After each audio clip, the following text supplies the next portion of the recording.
In this Warmaster battle report, a herd of Beastmen take on the stalwart defenders of an Empire village. For this battle, we're trying some experimental rules for Empire skirmishers, who are available at a 5-point discount. This battle will be fought in Ostermark, on the northern border with Kislev. The Empire village of Rheden is home to a community of woodcutters and farmers.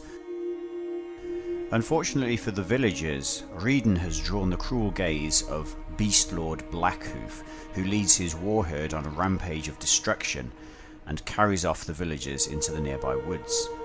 Once the Beastmen are done, all that is left of the village are some smoking ruins. We set up our battlefield to represent the ruins of Rheden left in the wake of the Beastman raid. The disappearance of an entire village comes to the attention of the local authorities, who appeal to the Elector Count for aid. A task force of state troops is dispatched to the region to clear out the local forests and restore some sense of order. Upon their arrival in the area, the Imperial Army finds only 2 burned crop fields as the only signs of civilization to mark where the village once stood. The battlefield features 3 sizable woods which are dense terrain and block line of sight. They can only be entered by infantry but do grant defended status.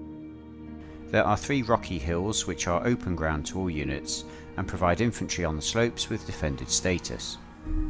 The 2 smouldering crop fields still count as cultivated terrain and deny enemy chargers their charge bonus.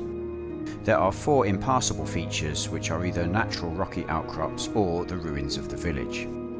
As the Imperial troops march onto the battlefield, hungry eyes are watching them from the nearby woods.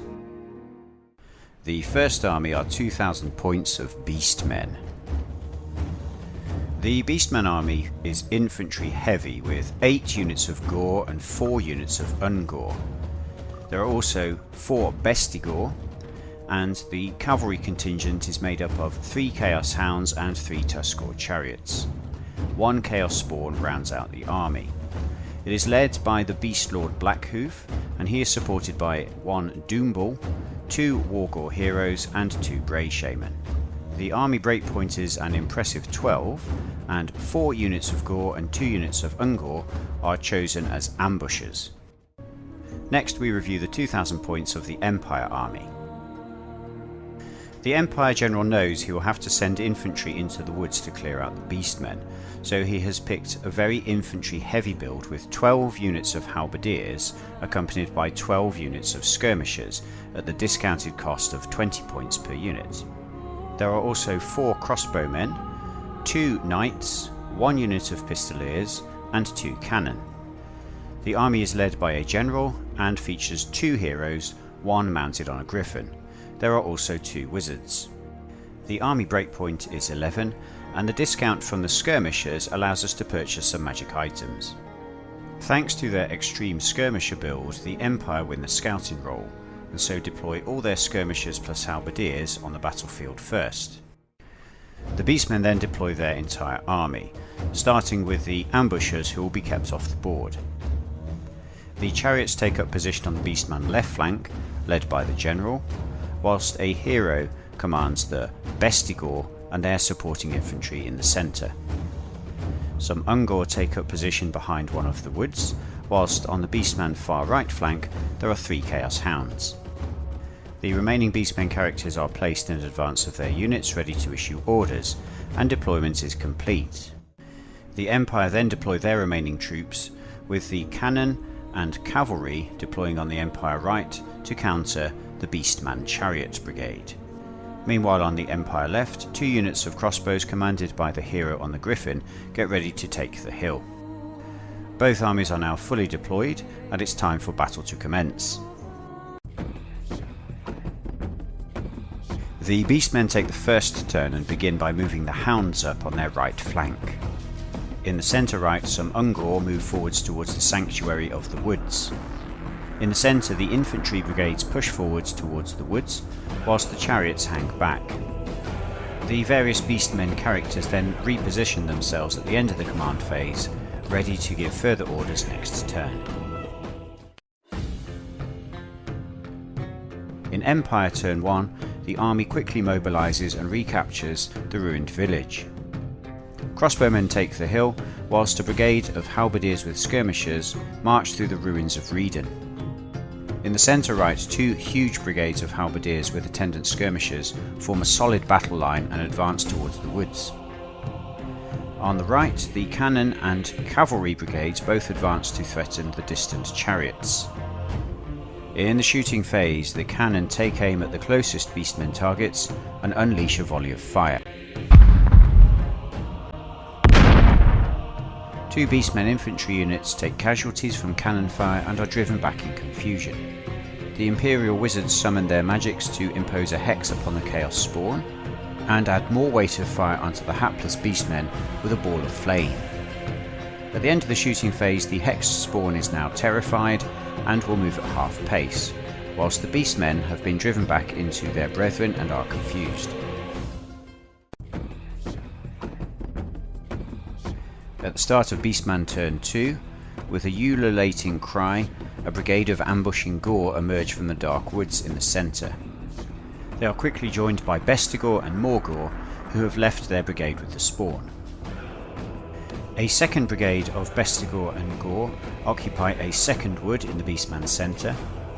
Meanwhile, the chariots fall back out of cannon range and leave a damaged unit of Bestigor to take further artillery fire. On the Beastman right flank, the Hounds begin a sweeping manoeuvre to threaten the Imperial Infantry's flanks. The Imperial Infantry in the ruins of Rheden are now surrounded by Beastmen on all sides, and the Halberdier brigades with skirmishers will have their work cut out for them trying to shift defended Bestigor from the woods. And the wily Beastman general has removed any decent targets for the cannon. Can the Empire prevail, or have the hunters now become the hunted? In Empire Turn 2, the Empire halberdiers and skirmishers in the ruins of Rheden are ordered to move sideways to their right, and then ordered once more to charge into the waiting Bestigor in the woods. Unable to maintain their neat column formation when they charge, the infantry is forced to engage the Bestigor in line formation, which exposes the weaker halberdiers behind the skirmishers. The remaining infantry brigades are then ordered to move up behind the charging infantry, and they maintain their solid battle line. The cavalry advance up the right flank, whilst the artillery hold position and prepare to finish off the waiting Bestigor. In the shooting phase, the Imperial Wizards successfully cast Weird Enchantment against both Beastmen units fighting in the woods. The cannon then once more open fire and kill off one more stand of Bestigor, driving the survivors back. In combat, despite their terror, the defended Beastmen prove too tough an opponent for the Empire infantry, who are thrown back in disarray. Having removed a stand from both the Empire's charging units, the Beastmen decline to pursue them, instead deciding to charge afresh next turn, having regained their lost hits. Lord Blackhoof declares that this is the time to strike, so wherever possible, Beastmen units use their initiative to charge the vulnerable flanks of the Empire Halberdier units. On the Beastmen right flank, 3 units of Hounds charge into the waiting crossbowmen on the crest of the hill. The crossbowmen are defended and get to stand and shoot, inflicting heavy damage on the charging canines. The unengaged brigade of Beastmen that survived the initial Empire charge is now ordered back out of the woods and into a supporting position alongside fresh units that have caught the skirmishers in the flank. Another Beastman brigade moves up to the edge of the central wood, whilst the chariots move further to their right. Unfortunately, a failure of the ambush order means no more Beastmen units join the fray this turn. The Beastmen characters now reposition, with the Doomball adding his weight to the combat in the woods. The Beastmen Shaman fail to cast their spells this turn, so we move to combat. Beginning with the combat on the hill, the Hounds are actually repulsed thanks to the defended status and stand and shoot attacks of the crossbowmen. Despite taking their own casualties, the crossbowmen have won, and fall back in good order to reposition into the flanks of the Hounds, ready to charge them next turn. In the centre, the Beastmen have better luck, and 1 unit of Empire Halberdiers is brought down to a single stand of skirmishers for no loss. The surviving skirmisher stand retreats, and the Beastmen fall back in good order back to the safety of the woods. Meanwhile, the infantry in the woods that has been flanked by Beastmen lose a stand in the first round of combat and retreat. They are then pursued, and the victorious Beastmen smash into the flanks of the supporting troops as well. In Empire Turn 3 it is now kill or be killed, so the surviving Empire infantry in the woods decide to use their initiative to countercharge the Beastmen wherever possible. The crossbowmen on the hill launch flank charges into the hounds to finish them off. The unengaged blocks of halberdiers are now ordered up to the edge of the wood, with one unit moving inside the wood to get line of sight to the Beastmen fighting their brothers. The charge order succeeds, and one unit of halberdiers led by their skirmishers manages to crash into the flank of the engaged Beastmen and their accompanying doomball. On the Empire right flank, the general succeeds in a 3-order charge with the cavalry brigade into an exposed unit of Beastmen, whilst another unit of knights charges into the flank of a Beastman unit which has unwisely exposed its flank outside of the woods. The knights are quickly joined by the griffin-mounted hero to tip combat in their favour. The artillery and missile infantry brigade moves up further on the right flank to bring the surviving stand of Bestigor in weapon range. However, in a startling display of inaccuracy, the Empire guns fail to kill off the lone Beastman stand. On the Empire left flank, the crossbowmen prove their mettle in close combat and wipe out all 3 units of hounds for the loss of only a single stand themselves. Having killed off their target units in close combat for no loss themselves, the Empire cavalry now fall back in good order. In the woods, the intervention of the 2nd Brigade of halberdiers plus skirmishers is enough to kill off the Bestigor and their attendant doomball. In the second engagement, however, things do not go the Empire's way, with one entire unit of halberdiers plus skirmishers being wiped out, and the remaining 2 being ground down slowly by the strength of the Beastmen. The Beastmen still maintain control of the central woods, although the Empire cavalry rampaging around their rear is a cause for concern. With both sides now having played 3 turns, the board looks like this, although the Beastmen are yet to commit their reserves. In their 4th turn, the Beastmen suffer an unfortunate failure of orders, with all their ambushing units once more failing to appear. The Beastmen Chariot Brigade and the Spawn fail to charge into the cavalry that is threatening their rear, and the remaining Beastmen infantry units have to be satisfied with lurking in the safety of the woods. Once again, the Beastmen Shaman fail to cast their spells, but in combat the Beastmen fare better, with the victorious units in the woods slowly grinding out the Empire skirmishers and their halberdiers. The bloodthirsty Beastmen continue to pursue the retreating humans out of the woods, hoping to finish them off. In Empire Turn 4, another unit of halberdiers and attendant skirmishers leaves their supporting brigade and charges into the Beastmen, who have ventured outside of the woods. One unit of Empire Knights and their attendant Griffin Rider charge into the flank of the Chaos Spawn. The remaining cavalry units, however, fail to charge against the Beastmen chariots. In the shooting phase, the combined fire of the cannon, crossbowmen and a wizard once again failed to finish off the surviving stand of Bestigor. In combat, the Knights' Lancers fail to penetrate the thick hide of the Spawn, and the combat ends in a draw. Both sides fall back in good order and face off ready for next turn.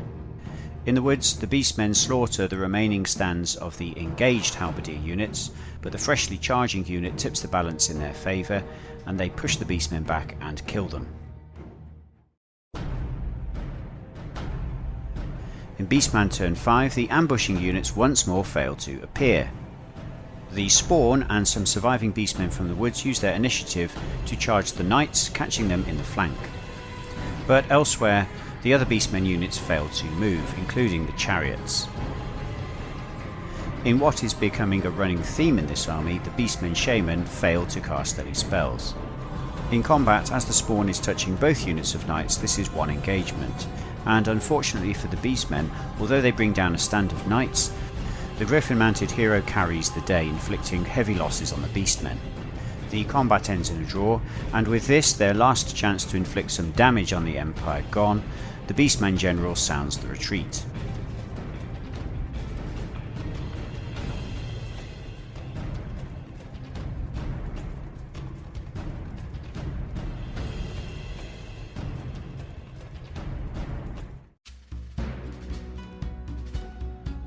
So why did the Beastmen lose this game when they had the better quality infantry and the defended terrain?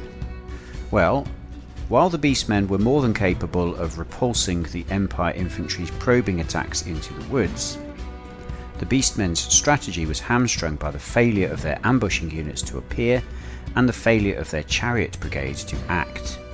The Beastmen also had some bad luck with their hounds getting repulsed by crossbowmen and their wizards failing to cast all their spells. So on this occasion, the bad guys lost. For the Empire, the trial use of cheaper skirmishers seemed to be a success, as the seemingly never-ending supply of halberdiers with skirmishers available to head into the woods and hunt down the Beastmen appeared to work. However, whilst in theory, having the halberdiers in column with skirmishers at the front was a viable tactic, in practice it didn't work, because as soon as the halberdiers in column charged into combat they had to form line, and this removed the tactic of only engaging the enemy with the skirmishers. Elsewhere, the cannons were an effective counter to the Beastmen chariots, forcing them to keep retreating out of cannonball range. But the most valued players of this battle were definitely the 2 units of crossbowmen on the hill. They soundly thrashed 3 units of hounds, which removed a significant flanking threat, and this in turn allowed the remaining Empire units to focus their attention on the Beastmen in the woods. As the Beastmen army's numbers began to dwindle, they realised they could not continue, so handed victory to the Empire.